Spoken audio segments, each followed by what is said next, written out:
কথা, জীবন দিয়ে দিবেন। আমি নিজের চোখে দেখেছি এটা। কি দিলা মানে, কিছু মেয়ে আছে দেখবেন স্বামীর কৃতজ্ঞ হইতে পারে না, বলে যে অমুকের স্বামী আইফোন 13 কিনে দিয়েছে, অমুকের স্বামী আইফোন 15 কিনে দিয়েছে। আপনি কড়া হবেন, মেয়েদেরকে বেশি মাথায় তুললে আকাশে উঠে যাবে। আপনার কথা হবে, আমি মধ্যবিত্ত পরিবারের সন্তান বাবা, তোমার যদি এতে পোষায় থাকো না হয় সালাম আলবিদা, ঠিক কিনা বলে? তাকফুর নালা আসি, তারা স্বামীর অকৃতজ্ঞ হবে। নাম্বার 1।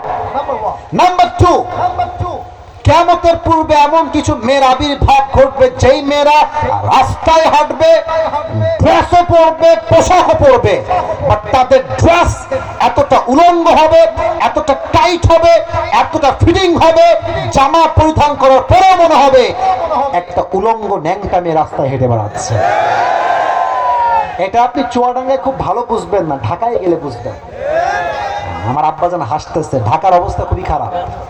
ঢাকার বসুন্ধরা, যমুনা ফিউচার পার্ক, আপনি আমার কথা মাইন্ডে দিবেন না, আপনি গেলে দেখবেন মনে হবে চুয়াডাঙ্গার ভাইয়ারা কিয়ামত আর বেশি দূর বাকি নয়। যুবক ভাইয়ারা, ঠিক কিনা বলে? এই মেয়েগুলো যখন রাস্তা দিয়ে বোরকা পরে হেঁটে যায়, বোরকা এতটা টাইট ফিটিং হয়, দেহের প্রত্যেকটা অঙ্গ প্রত্যঙ্গের ভাঁজ পর্যন্ত বোঝা যায়। যুবক ভাইয়ারা, এদেরকে বলবো আপনি বোরকা পরা বাদ দিয়ে জিন্সের প্যান্ট পরেই ঘোরেন, আপনি টি শার্ট পরেন। আপনার মতো মেয়ে বোরকা পরলে মুসলমানদের ইজ্জত নিয়ে নষ্ট হয়ে যাবে। যুবক ভাইরা আমার, এরকম মেয়ে চুয়াডাঙ্গায় আছে না? হ্যাঁ, আপনি 10 ঘাটে পানি খাবেন প্রিয় বোন, আপনার স্বামী 20 ঘাটে পানি খেয়ে আপনাকে বিয়ে করবেন।